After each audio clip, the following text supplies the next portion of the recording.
Jerome Battle was 44 years old, a structural engineer who spent his career calculating exactly how much weight a structure could bear before it broke. He understood failure points better than anyone. What he never calculated was how long his own marriage had been collapsing underneath him. On a Tuesday, he signed the divorce papers. Generous, reasonable, fair. The way he did everything. Angela walked away with the house, the furniture, and 12 years of a life Jerome had funded entirely on his own. On Friday, he stopped at the same corner store he'd visited every week for 11 years, bought the same 2 tickets he always bought, checked the numbers at home, alone, in a silent apartment, and sat completely still for 45 minutes. 3 days after his ex-wife left him with nothing, Jerome Battle had won $300 million. Angela found out. And what she did next was the single greatest miscalculation of her life. Before we jump into the story, comment where in the world you are watching from and subscribe, because tomorrow's story is one you need to hear. The cereal was getting soft. Jerome Battle watched it happen. The little squares of wheat slowly absorbing the milk, edges going from crisp to pale and bloated. He did not rush to eat them. He simply watched, spoon resting against the side of the bowl, both hands wrapped around a mug of black coffee that had already gone lukewarm. The kitchen was quiet in a way that felt new, not the quiet of early morning before someone else woke up. A different kind, a permanent kind. The chairs were pushed in straight. The counter was clear. No half-empty wine glass left from the night before. No perfume hanging in the air.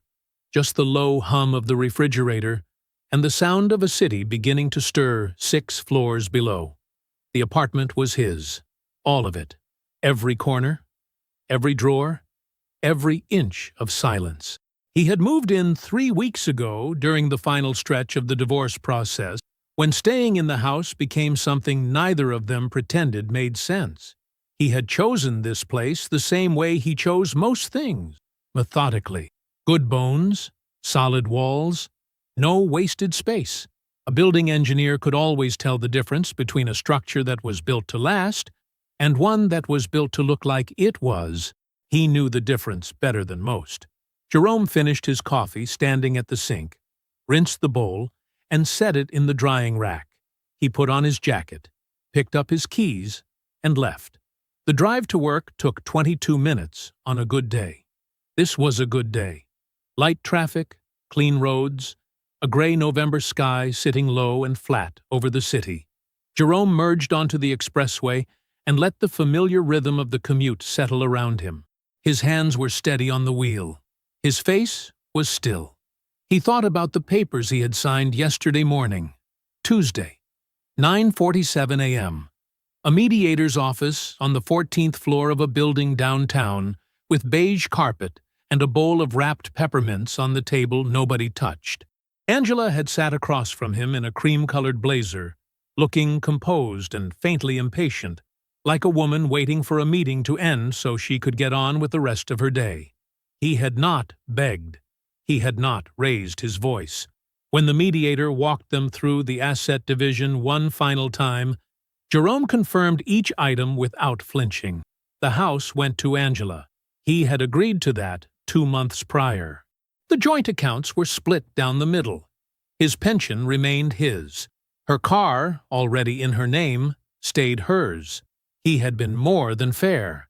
Some people, Nate had told him privately, would have called it generous. Jerome called it done. 12 years. That was the shape of it, viewed from the outside. From the inside, the shape was more complicated. Jerome had carried the finances since year 1. His engineering salary steady and reliable, growing incrementally, providing the kind of dependable foundation that allowed for a certain kind of life.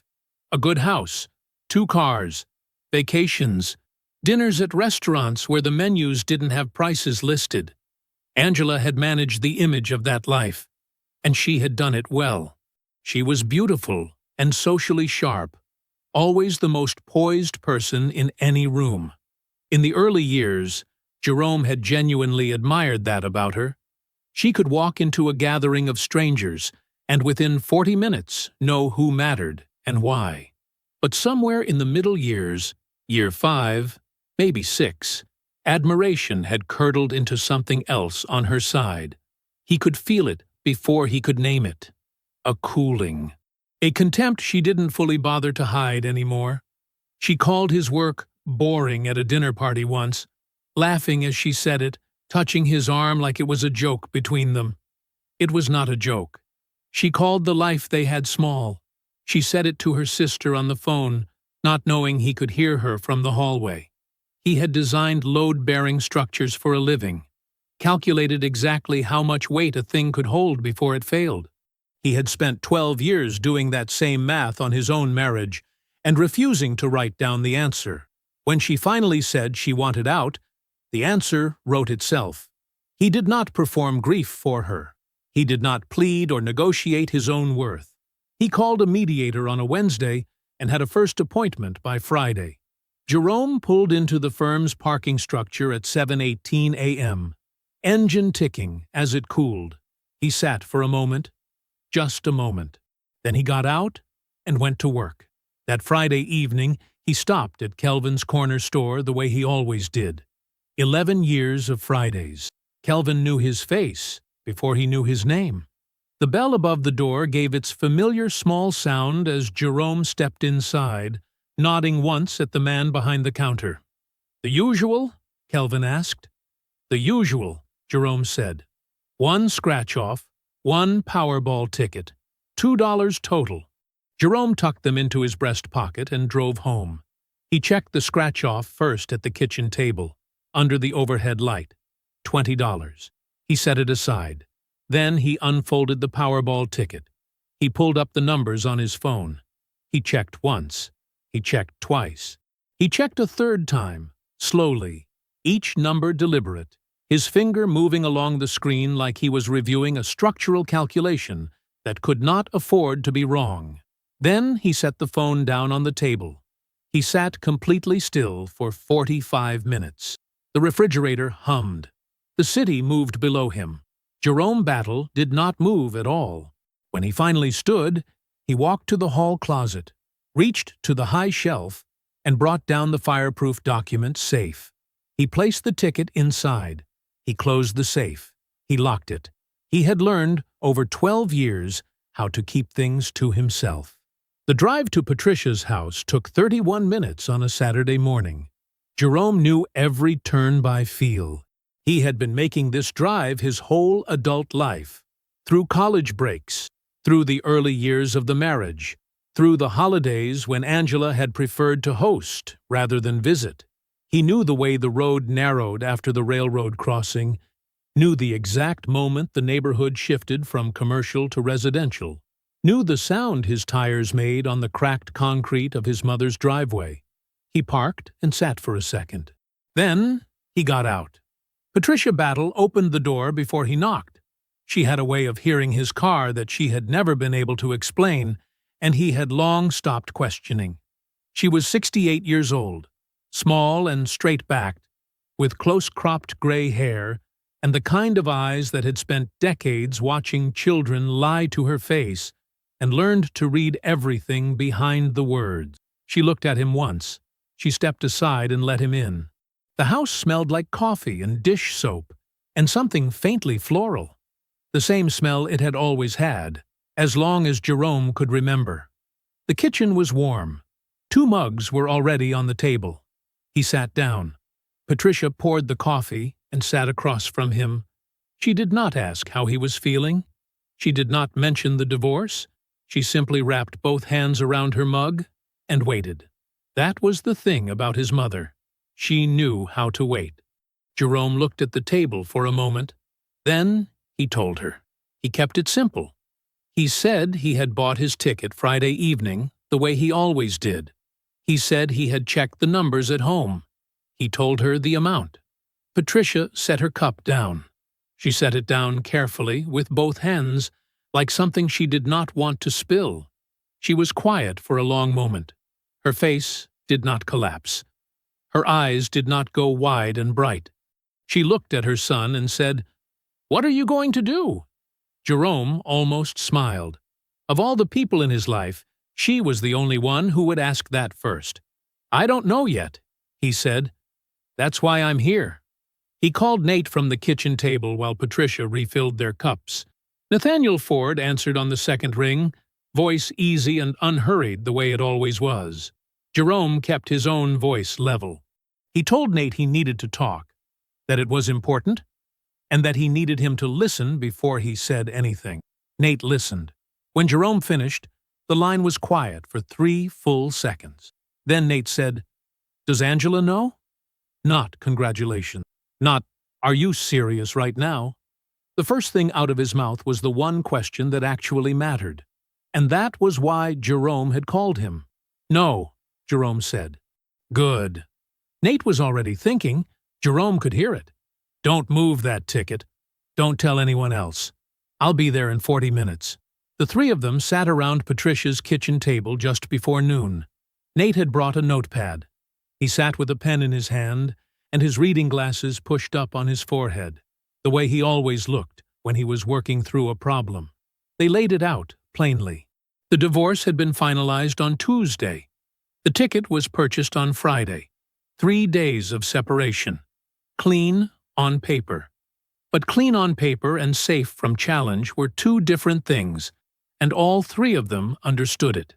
She could argue pattern, Nate said, that the ticket was part of a marital habit, that the funds used came from a shared financial life. It's a stretch, but a lawyer can dress up a stretch. Jerome nodded slowly. Then I need documentation that proves otherwise. Time-stamped receipt. Bank record showing the $2 came from my personal account. The one separated per the mediation agreement 6 weeks ago. Security footage from the store, Nate added, writing it down. Kelvin will have it, Jerome said. He keeps 30 days. Patricia had been quiet through most of this. She was listening the same way she always listened, fully, without interrupting. But Jerome noticed she had not moved to refill her coffee in a while. She was sitting with her hands flat on the table, looking at something in the middle distance. He noticed. He waited. She stood without a word and left the kitchen. She came back 2 minutes later, carrying a manila folder. It was slightly worn at the edges, the kind of folder that had been handled and refiled many times. She set it on the table in front of Jerome. He opened it. Inside were printed sheets, credit card statements, mostly, along with a few bank records. He turned the first page, then the second. His eyes moved slowly down the columns. Dates, amounts, account references, small withdrawals, redirected transfers. The pattern was not subtle once you saw it. You just had to be looking. $400, $600, $800, month after month, beginning in what looked like year 7 of the marriage. All of it moving quietly into an account under a name Jerome recognized immediately. Dorian Prescott, Angela's brother. Jerome stared at the folder. The refrigerator hummed. Nate had gone very still. Jerome looked up at his mother. "Thank you," he said quietly, "for keeping this." Patricia held his gaze. She gave one small nod. Jerome reached for his phone. Vivian Cross did not waste words. She was on the phone with Jerome for 11 minutes Monday evening, and in those 11 minutes she outlined exactly what needed to happen, in what order, and why. Her voice was even and precise, the kind of voice that did not leave room for misunderstanding. "You're going to claim through a trust," she said. "The trust holds the ticket, not you. Your name appears nowhere in the public record. This is standard. It is legal. And it is what anyone in your position with competent counsel does." Jerome wrote it down word for word. "I'll have the trust documents drawn up by Wednesday," Vivian continued. "We file Thursday. The commission processes within 10 business days. By the time anyone outside this room knows Jerome Battle won anything, the money will already be insulated."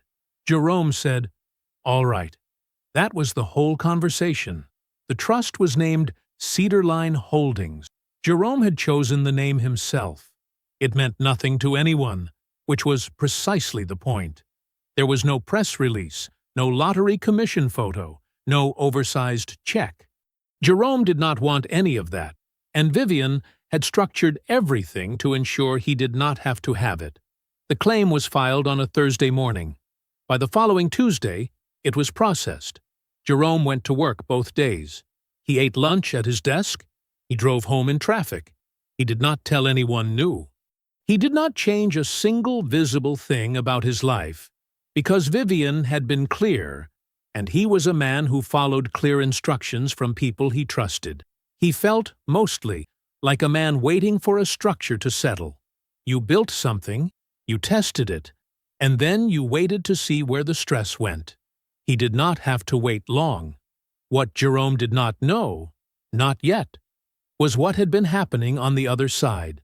Dorian Prescott had a contact, a man he had met years ago at an industry event, someone who worked in the administrative side of the Lottery Commission and had, on more than one occasion, shared information he was not supposed to share in exchange for things Dorian had been willing to provide.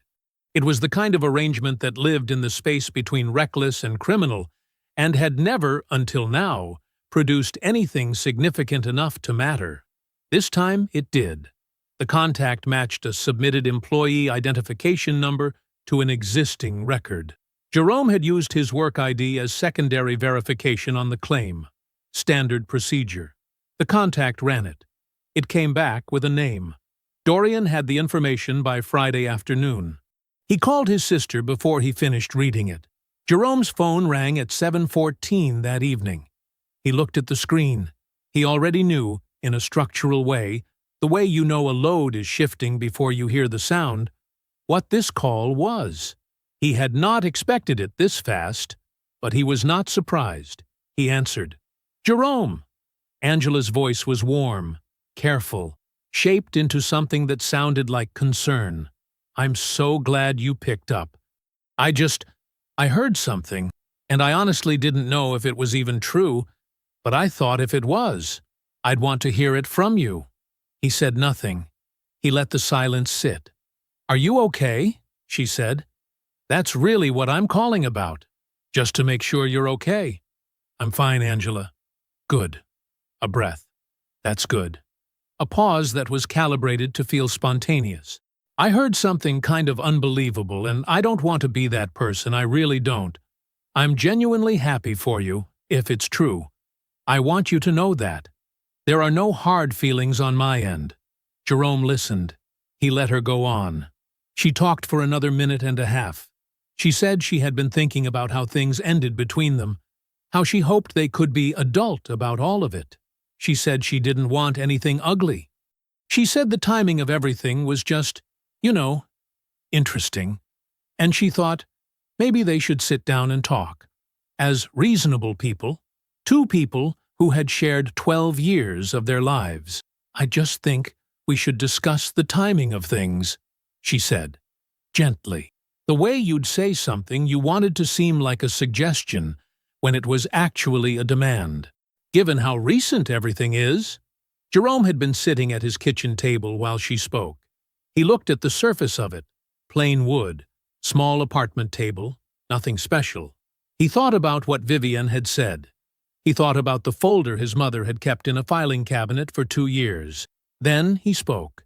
"The ticket was purchased on the 14th, he said. "We finalized on the 11th.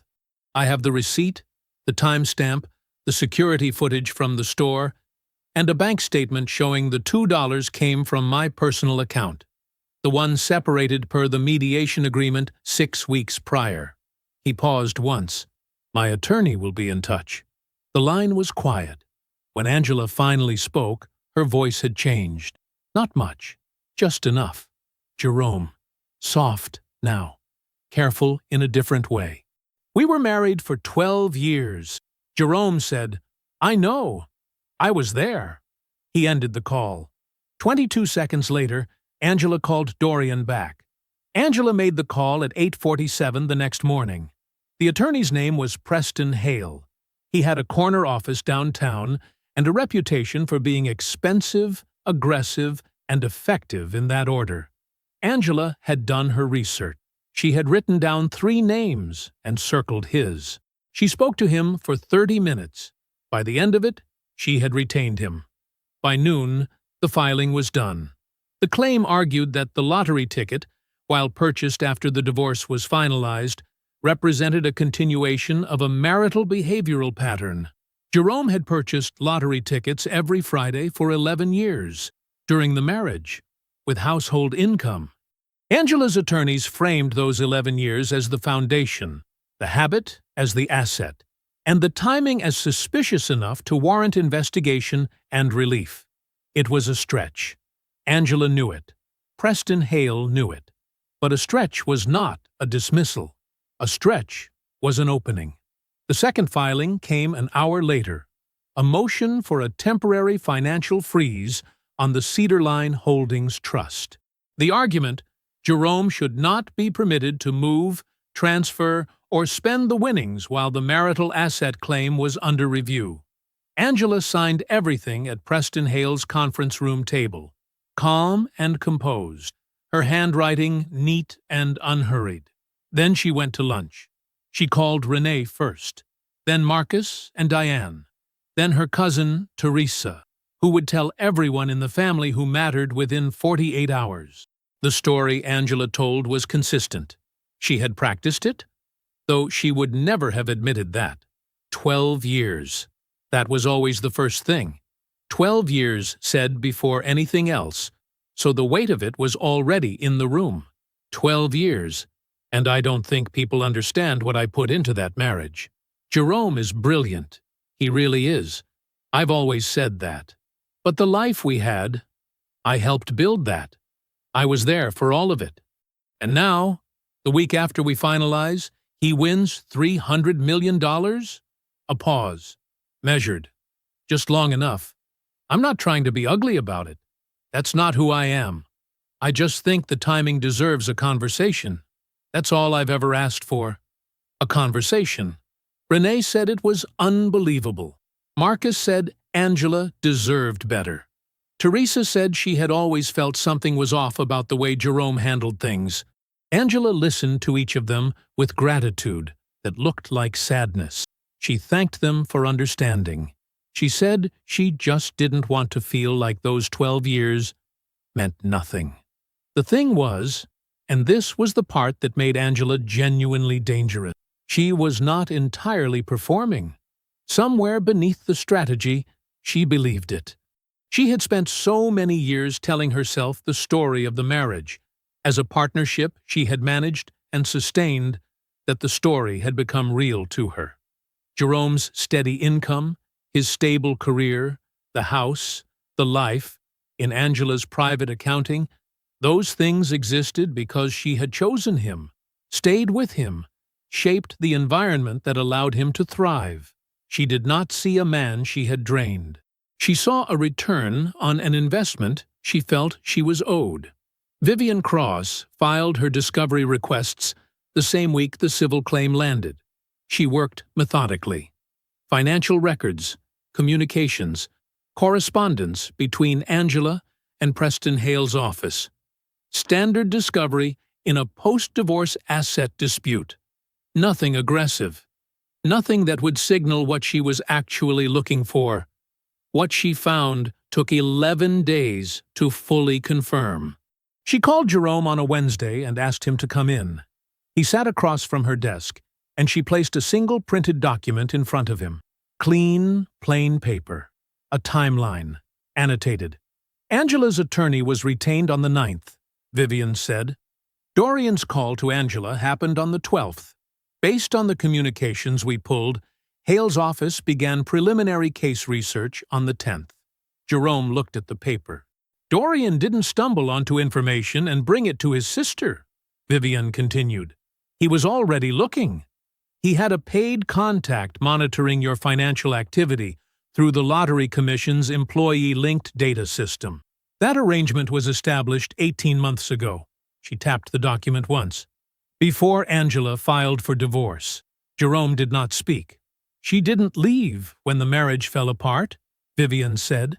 She left when her models told her there was nothing significant left to capture. She had been watching your accounts, your filings, your activity. When nothing spiked, no inheritance, no investment, no windfall, she filed.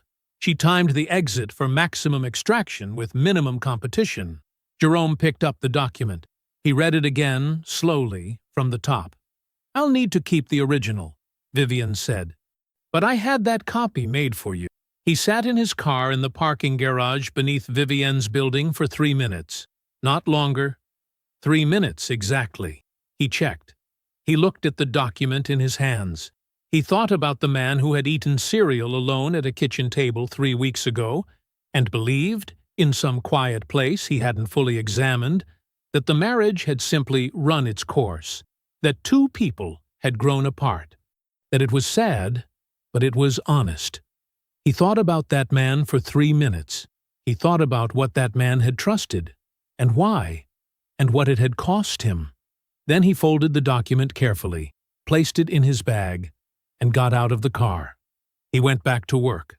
The lights were already on when Jerome pulled into his mother's driveway. It was just past 6. The sun was dropping behind the tree line, turning the sky a dull orange. Through the front window he could see the glow of the kitchen. Patricia moved past it once, then again. She was cooking something. She always cooked when she knew he was coming. He sat in the car for a moment before going in. She had made smothered chicken and rice, the kind she made when he was a boy, and something hard had happened at school.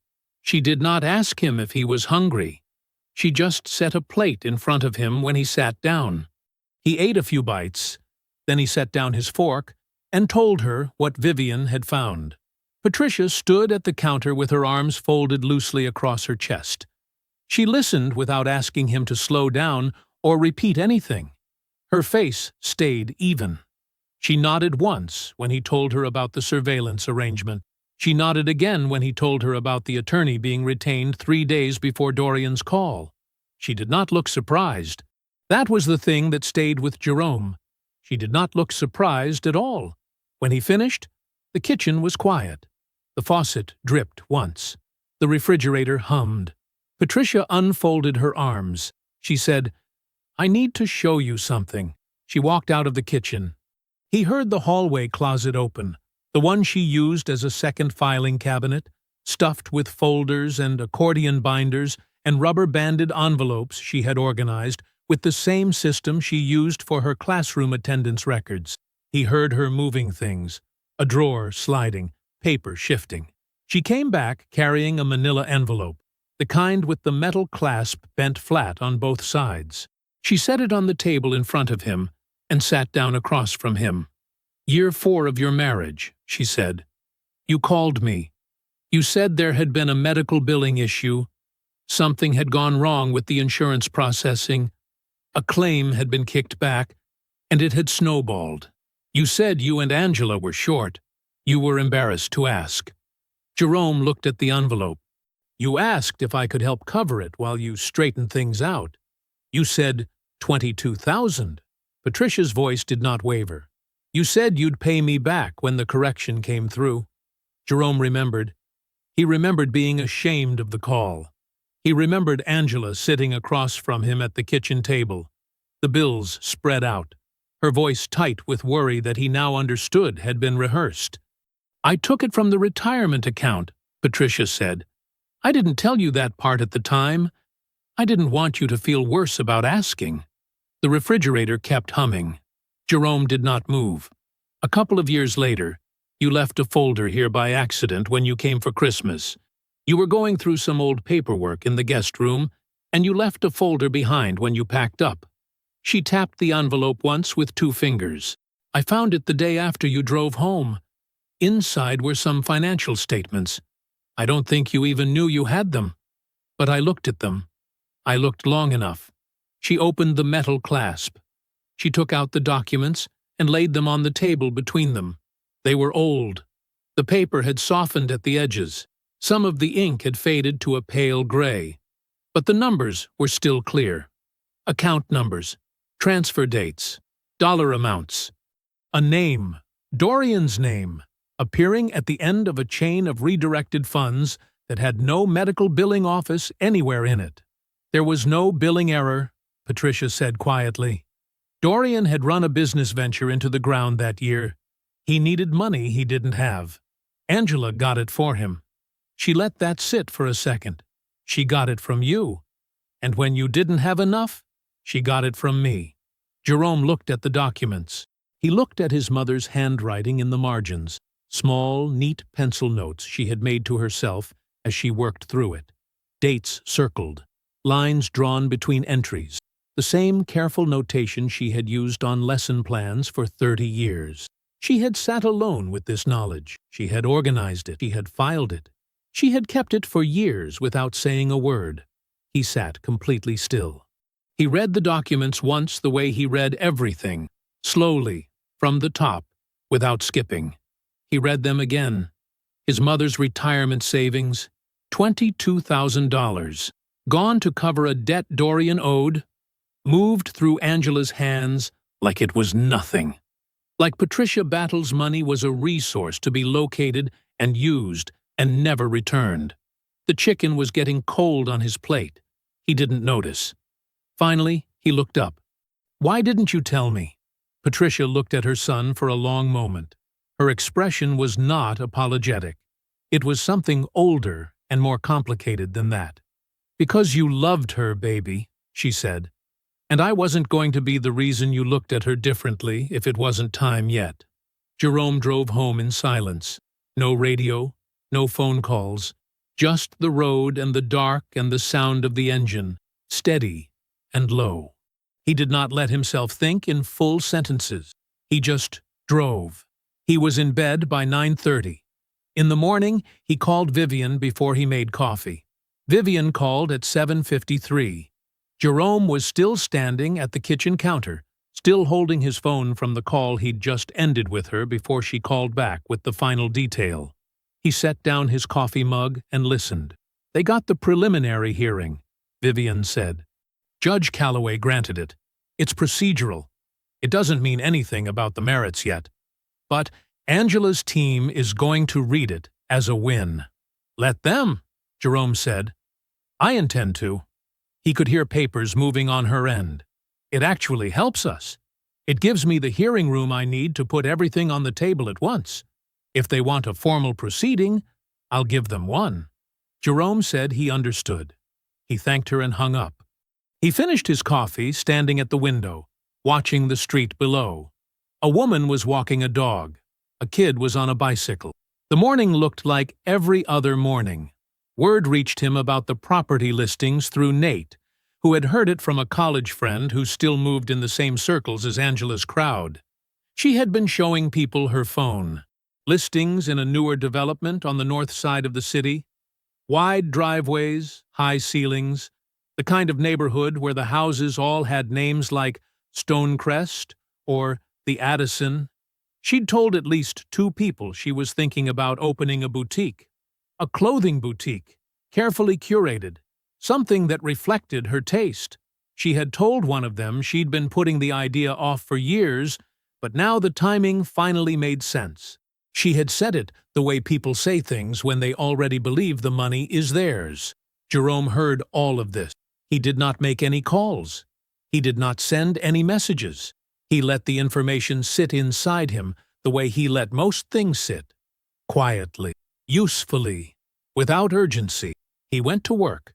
He reviewed load calculations on a bridge project in the 3rd District. He ate lunch at his desk. He drove home. Behind the scenes, Vivian was building something.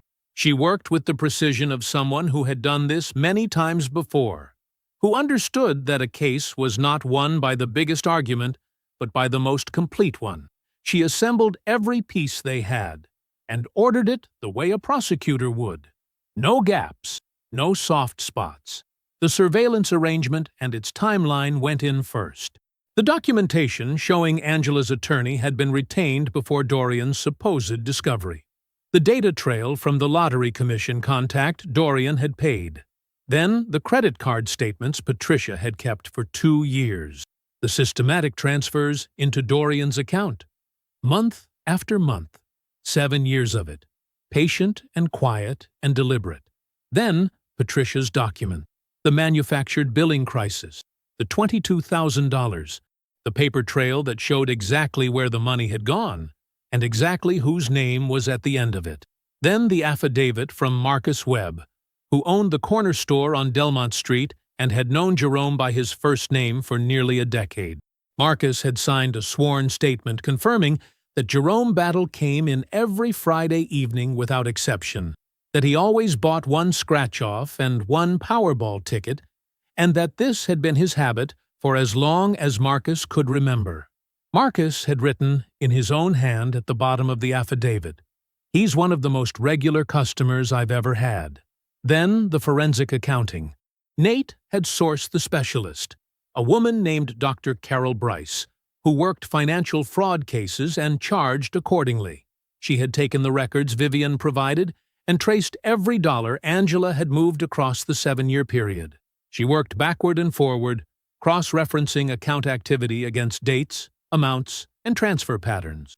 Her final number was $41,000, not 400 here and 800 there, $41,000 total. Redirected out of the marital estate over 84 months. Documented. Sourced. Named. Jerome read the forensic report on a Wednesday evening at his kitchen table. He read every page. He did not rush. When he was done, he closed the report and set it to his right and sat for a while with his hands flat on the table. Then he picked up his phone and called Dorian. Dorian answered on the third ring. He sounded careful even in that single word. "Yeah?" Like he already knew he shouldn't pick up and had done it anyway. Jerome kept his voice even. He told Dorian he knew about the financial monitoring arrangement. He told him he knew about the contact at the Lottery Commission. He told him that Vivian had documented all of it, the surveillance setup, the timeline, the data leak, and that anyone who had participated in the unauthorized monitoring of his personal financial accounts was carrying potential civil and criminal exposure. He did not raise his voice. He did not make it sound like a threat. He said it the way he would state a load calculation, factually, precisely, without embellishment. Then he said, "I just wanted you to know that." And he hung up. Dorian called Angela inside 20 minutes. She picked up on the first ring. She had been sitting in her living room with her laptop open, one of the property listings still bright on the screen. "Jerome called me," Dorian said. Her expression changed, not all at once, just a small shift. Something behind her eyes that tightened and went still. "What did he say?" she asked. Dorian showed up at Angela's door at 8:30. She saw his face through the glass panel before she even opened it. He looked like a man who had been replaying something in his head for the past 2 hours, and had not liked it any better the second time than the first. She let him in. She did not offer coffee. "Tell me exactly what he said," she told him. Dorian sat on the edge of the couch, elbows on his knees, and repeated it. All of it. The surveillance arrangement. The Lottery Commission contact. The civil and criminal exposure. The way Jerome had laid it out. Flat, calm, no hesitation. Like he was reading from a document. "He wasn't angry?" Angela asked. "That's the thing," Dorian said. "He wasn't anything. He just said it. Like he was telling me the weather." Angela crossed her arms and moved to the window. Outside, the street was dark and quiet. A light was on in the house across the way. "That's Jerome," she said. "That's always been Jerome. He performs calm because he doesn't know what else to do with himself. It's a front." "Angela, it's a front, Dorian. I lived with that man for 12 years. I know how he operates. He gets quiet when he's scared. He gets still when he doesn't have a move." She turned from the window. "He made that call to rattle you, and it worked." Dorian looked at her for a long moment. "I don't think he was rattling me," he said. "I think he was telling me the truth. He wants you to think that. And what if he actually has all of it? What if Vivian actually documented everything he said she did?" He shook his head. "He mentioned the commission contact by name, Angela. He didn't say, 'someone.' He said the name. Something moved across Angela's face. Quick, almost invisible. She smoothed it over fast. "Then we deal with that," she said. "My attorney already knows the exposure points. We've talked through all of it. He knew things your attorney isn't supposed to know yet. Discovery works both ways." Dorian stood up. He was not a tall man, but he seemed to take up more space when he was standing, like the discomfort had nowhere else to go. He looked at his sister, really looked at her, and when he spoke again, his voice was quieter than it had been all evening. "You always underestimate him," he said. "You've done it for 12 years, and I think you're doing it right now." The room held that for a second. Angela's expression didn't break, but something beneath it went very, very still. "I know what I'm doing," she said. Dorian picked up his jacket from the arm of the couch. He didn't say anything else. He walked to the door, opened it, and left, without looking back. Angela stood in the middle of her living room and listened to his car pull out of the driveway. Then she opened her laptop. The property listings were still on the screen. The wide driveways, the high ceilings, the kind of quiet that cost money. She minimized the tab without closing it and pulled up the folder her attorney had sent. The procedural outline, the hearing notes, the argument they had built around marital behavioral pattern and financial continuity. It was a real argument. Her attorney had said so. It was a stretch in some jurisdictions, but Judge Calloway had already granted the preliminary hearing, which meant the door was open. She just had to walk through it. She read through the folder twice, taking notes on a yellow legal pad in her careful, even handwriting. Jerome was methodical. Fine. She was methodical too. She had been planning longer than he knew. She had been patient. She had positioned herself carefully, and she had not come this far to fold because Dorian got spooked by a phone call. She stayed at the table until after midnight. Jerome was at Patricia's house by 6:30. Patricia had made chicken and rice. Simple, warm, enough for two. She set the table and Jerome sat down, and they ate the way they had always eaten together, without needing to fill the space. The television was on low in the other room. Outside, the neighborhood had gone quiet. After dinner, Jerome washed the dishes. Patricia dried. She handed him a dish towel without asking, and he took it without comment, and they stood at the sink together the way they had stood at that same sink when he was 17 years old. They watched television for the rest of the evening. A nature program Patricia liked, something about birds in migration. Jerome sat in the chair by the window and watched without really tracking it, his hands resting easy in his lap. Patricia did not mention the case. Neither did he.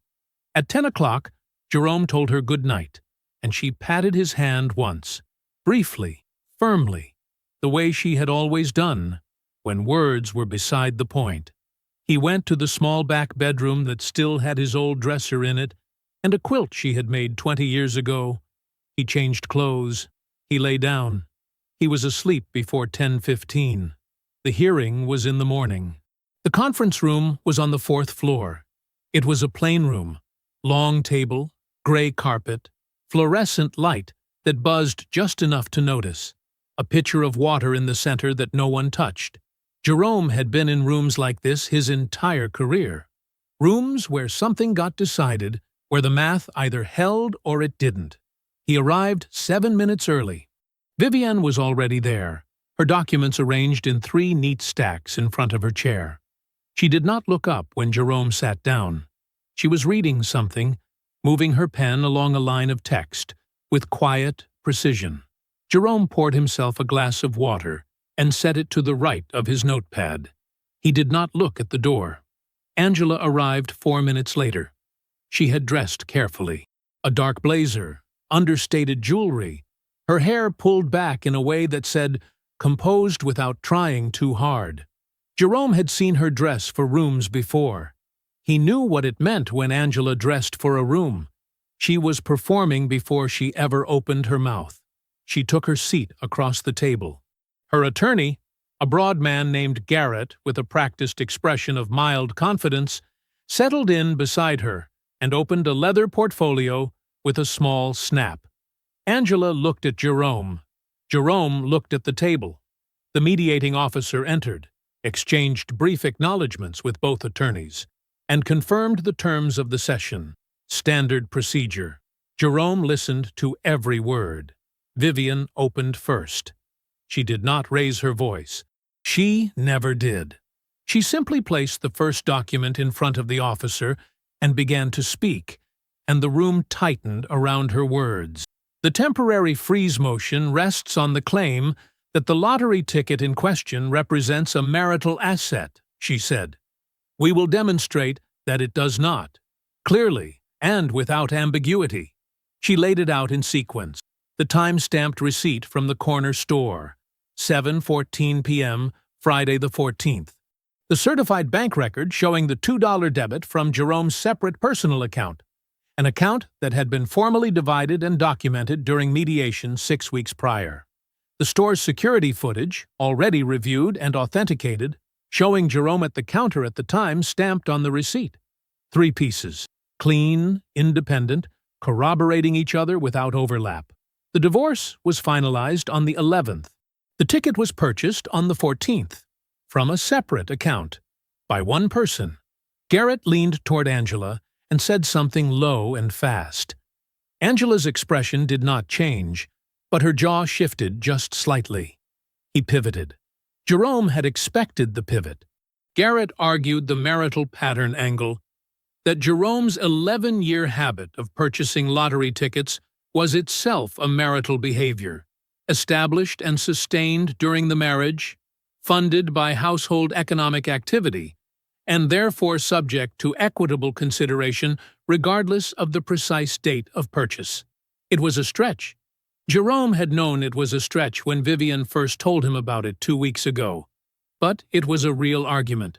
It had teeth, if you didn't look too closely. Vivian let him finish. Then she placed the second set of documents on the table. Opposing counsel's firm was retained, she said, on the 11th. A pause, small, deliberate. The divorce was finalized on the 11th. The lottery claim was not filed until the 14th, through a blind trust. Mr. Battle's name did not appear in any public-facing record at that time. The question the court should find relevant is this: why was opposing counsel retained on the exact day of the divorce, 3 days before the alleged discovery of the lottery claim, if this case is a response to a lottery win? She placed the documentation in front of the officer, the retainer date, the trust filing date, the timeline, side by side. Because it was not a response, Vivian said. It was a continuation of an 18-month financial surveillance arrangement paid for by Ms. Battle, designed to monitor Mr. Battle's economic activity and identify the optimal moment to maximize extraction. Garrett said, "Objection. This is mediation," the officer said mildly. Garrett closed his mouth. Angela reached for the pitcher of water. Her hand was steady. Jerome noticed that she made sure it was steady. Garrett asked for a recess. They got 10 minutes. Jerome stood, walked to the window, and looked down at the street below. Vivian stood beside him and said nothing. There was nothing to say. He already knew what came next. When Garrett and Angela returned, something had shifted. Not in Angela's posture, she had corrected that, but in the quality of Garrett's attention. He was no longer leaning forward. Vivian placed the third set of documents on the table. 7 years of transfers into an account under Dorian Prescott's name. $400, $800, $600. Month after month, methodical and patient, for 84 months. The forensic accountant's summary at the end. $41,260. Redirected, documented, traceable. Then, Patricia's affidavit. 4 pages, signed and notarized. The manufactured billing crisis in year 4. The $22,000 Patricia had withdrawn from her retirement account to help her son cover a shortfall that had never been real. Garrett was quiet. Not thinking quiet, finished quiet. The temporary freeze was denied. The civil claim, the officer noted, appeared to lack the evidentiary foundation required to proceed. Jerome picked up his pen and set it back down. Then he looked up. Across the table, Angela was staring at the documents in front of Garrett. Her posture was still perfect. Her expression was still arranged. But something underneath it had gone hollow, the way a wall looks right before the structure behind it fails. Jerome looked at her directly. He did not speak. He did not move. He simply held her gaze. 1 second. 2. 5. Angela looked away. The mediating officer gathered his copies. Garrett was already stacking documents into his portfolio, his movements efficient in the way of a man who wanted to be somewhere else. Vivian was organizing her 3 stacks back into a single folder, unhurried, methodical. Angela had not moved. Jerome pushed his chair back and stood. He picked up his pen and his notepad and set them both in his bag. Then he looked across the table at Vivienne. "I need 5 minutes," he said. "Alone." Vivian looked up from her folder. Her eyes moved from Jerome to Angela and back again. She pressed her lips together once, a small motion, the only sign of what she was weighing. "Jerome." 5 minutes, he said again. Same tone, same volume. She looked at him for a long moment. Whatever she was reading in his face, it was enough. She closed the folder, picked it up, and looked toward the door.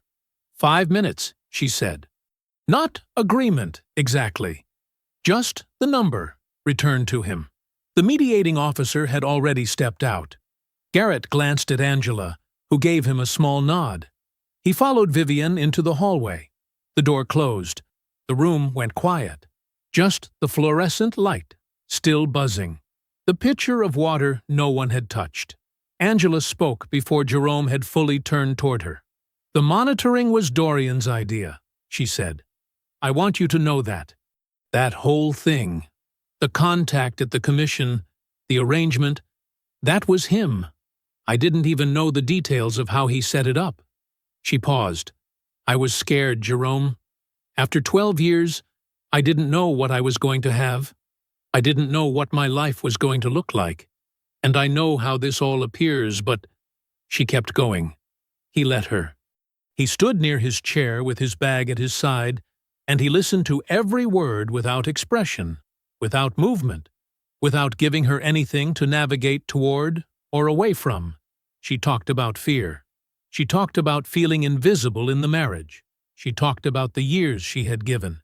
She said, near the end, her voice dropping into something that might have been genuine, that she had loved him once. She stopped.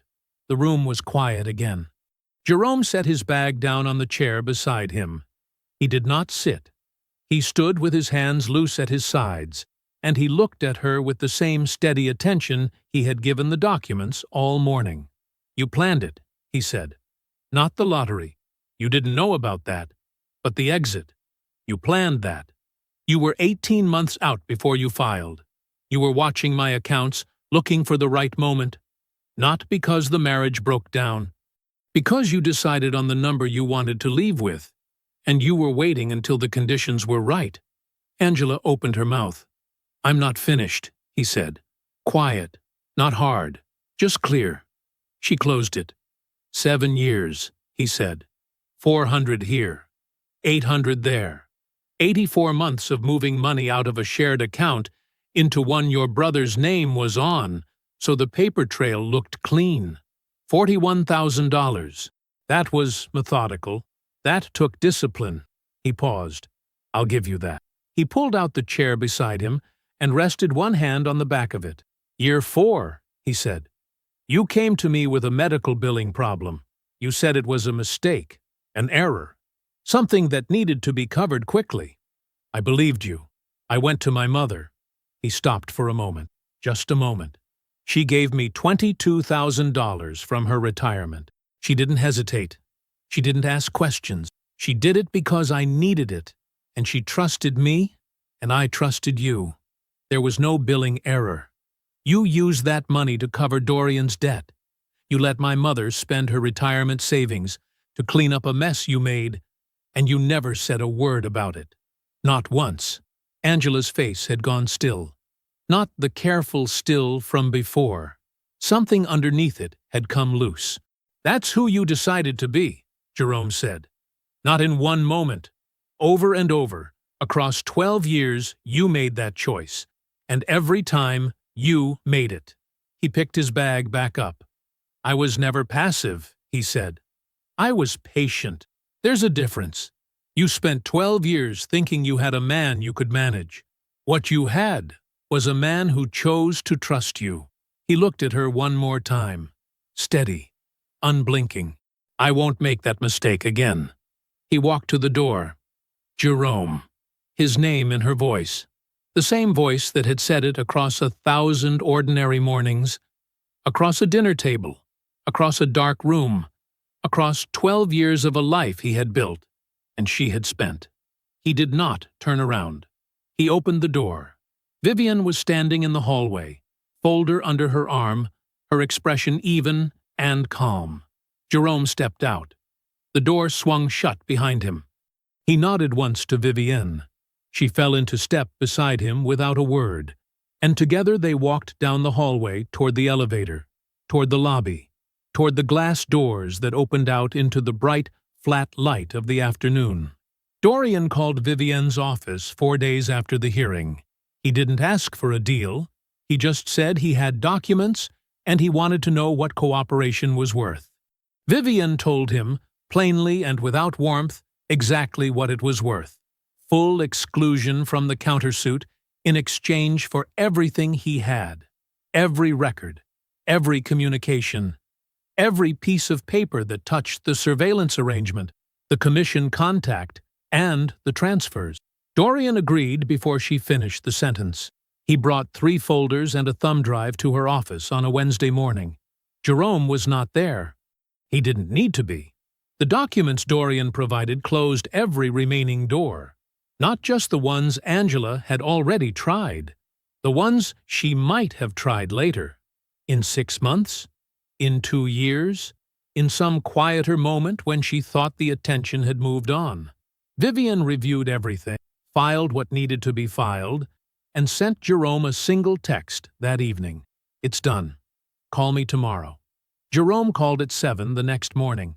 Vivian told him the countersuit would proceed, and that based on what Dorian had provided, Angela had no viable path forward.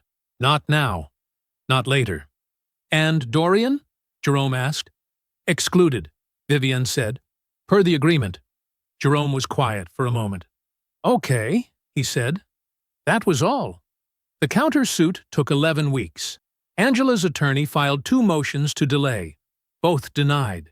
When the judgment came down, it was clear and it was documented. $41,000 in redirected marital funds, plus legal fees, plus interest on the principal. Angela owed it. The number was real, and the obligation was enforceable, attached to her name in the public record like a stone tied to something that wanted to float. She paid it in installments. The boutique never opened. The property listings she'd been sharing with her friend were closed sometime around the 4th week after the hearing, quietly, without announcement. A few of their mutual friends heard what had happened through people who had been in rooms Angela didn't know about. A cousin of Jerome's told someone at a family gathering. Nate mentioned it, briefly and factually, to a man they both knew from college. No campaign, no performance. Just the truth, moving at the pace. Truth moves when it no longer has anything to hide from. Angela still had her social circle. It was just smaller than it used to be, and the people in it were different people than before, and she knew it, even if she didn't say it out loud. 18 months after the hearing, Jerome's house sat on a quiet street where the trees were old enough that their roots had started lifting the edge of the sidewalk. He had looked at 12 houses before this one. He chose it because of the driveway, long and straight, lined on both sides by oak trees that turned gold in October. He liked pulling in at the end of the day and feeling the light change as the branches closed overhead. It was a modest house, 4 rooms, 2 floors, a back porch that needed a new board on the second step. He fixed it himself on a Saturday in March, with a cup of coffee cooling beside him on the railing. He still went to work. He was a structural engineer. He built things. Money hadn't changed that, and he hadn't wanted it to. The Patricia Battle Foundation had funded its first cohort of students 8 months in. 43 kids across 5 schools. STEM materials, after-school programming, 2 full scholarships to technical programs for graduating seniors. Patricia had cried when Jerome showed her the brochure. She said he was doing too much. He said he was just getting started. Nate's firm managed a portion of the trust. They had lunch every 2 weeks, alternating who picked the place, and they almost never talked about money when they were eating. They talked about basketball. They talked about Nate's daughter, who had just started walking. Sometimes they just sat, and the silence was the comfortable kind. The kind that only existed between people who had known each other long enough that they didn't need to fill it. Jerome was seeing someone. Her name was Renata. She worked in civil infrastructure planning, and the first time they talked at a conference in Atlanta, she had spent 20 minutes asking about a bridge rehabilitation project he'd consulted on before she ever asked anything personal. He liked that. He liked the way she listened, like she was actually storing what he said. It was early still. Neither of them had said anything that couldn't be unsaid. But he thought about her on the drive home most days, which felt like something. Patricia's kitchen had a new table, solid oak, 8 chairs. Jerome had it delivered on a Sunday and assembled it himself, while she stood in the doorway telling him she didn't need a new table. "I know," he said, tightening the last bolt. "The old one was perfectly fine." "I know." She was quiet for a moment. Then, "It's beautiful, baby." He stood up and looked at it. "Yeah," he said. "It is." On a Friday evening, Jerome pulled into the small lot beside the corner store and parked in the same spot he always used, close to the door, second space from the left. Inside, the owner looked up from behind the counter. His name was Mr. Osei, and he had known Jerome by face for 11 years and by name for about 9. "Jerome," he said. "How's business?" Jerome said. "Same as always. Can't complain." Jerome set $2 on the counter. 1 scratch-off, 1 Powerball ticket. The same as always. Mr. Osei slid them across without being asked. Jerome scratched the ticket in the parking lot, leaning against his car in the early evening air. He checked the Powerball numbers on his phone when he got home, standing at the kitchen counter with his bag still on his shoulder. He didn't win. He set the tickets on the counter, hung his bag by the door, and walked out to the back porch. The second step held. The yard was dark except for the light coming through the kitchen window, falling in a long rectangle across the grass. He stood there in the quiet. It wasn't the quiet of a man waiting. It wasn't the quiet of a man who had learned to make do with silence because the alternative was worse. It was just quiet. His house, his porch, his evening. He had chosen every piece of it. He stood there for a while, and then he went inside. I hope you enjoyed that one. Be sure to like the video and subscribe so you don't miss the next story. I've picked out 2 more for you that I think you'll really like.